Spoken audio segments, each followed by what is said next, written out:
నీవు అప్రాలు ఒక ఎమ్మెల్యే, ఒక అప్రాలు ఎమ్మెల్యేవు, నువ్వు మాజీ ముఖ్యమంత్రి కొడుకు కావచ్చు, కానీ అది నీ ఇంటికాడికే, అది నీ ఆస్తికే నీ యజమాని, కానీ రాష్ట్రానికి మొత్తం కాదు. రాష్ట్రంలో మీ మొట్టమొదటి ముఖ్యమంత్రి గారు రాష్ట్ర నేత అయితే ప్రతిపక్ష నేత అవుతాడు. ఆయన మీ నాయనకు ఉందా గౌరవం? దాన్ని మరిచి మీరు రేవంత్ రెడ్డి ఏంది, మా నాయన చర్చకు రమ్మని పిలవడం ఏంది, బహిరంగ సవాలు ఇసడం ఏంది, ఆయన సవాలుకు మా నాయన ఎందుకు వస్తాడు, మేము వస్తామంటే నీవు ఒక పిల్లి పిత్తెర కుక్కవు. నీవు చిత్తకార్తిలో లేచిన చిత్తర కుక్కలాగా తయారైన ఎవరెవరు?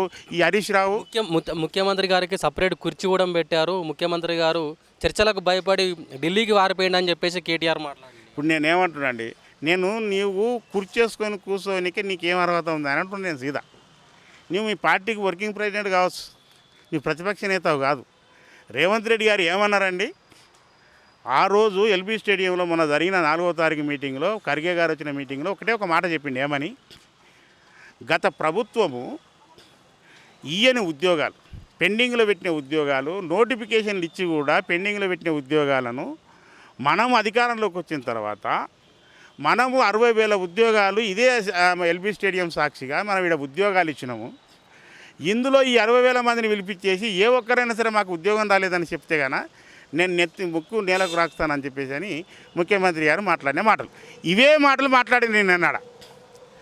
దాంట్లో అవతల నుంచి వచ్చిన బీఆర్ఎస్ నుంచి వచ్చిన గౌతమ్ ప్రసాద్ అనేటోడు ఏం మాట్లాడతాడంటే, ఈ హౌలే కాంగ్రెస్ ప్రభుత్వం, హౌలే ముఖ్యమంత్రి, ఈ హౌలేగాడు మాట్లాడిన మాటలు వీళ్ళెవరు హౌలేగాళ్ళు ఎవరు వినకుండా ఇష్టం వచ్చినట్టు మాట్లాడతారు అని చెప్పేసి అని రెచ్చగొడుతూ. అంటే ఈ రెచ్చగొట్టడానికి కారణం ఎవరంటే హరీష్ రావు, ఈ కేటీఆరే.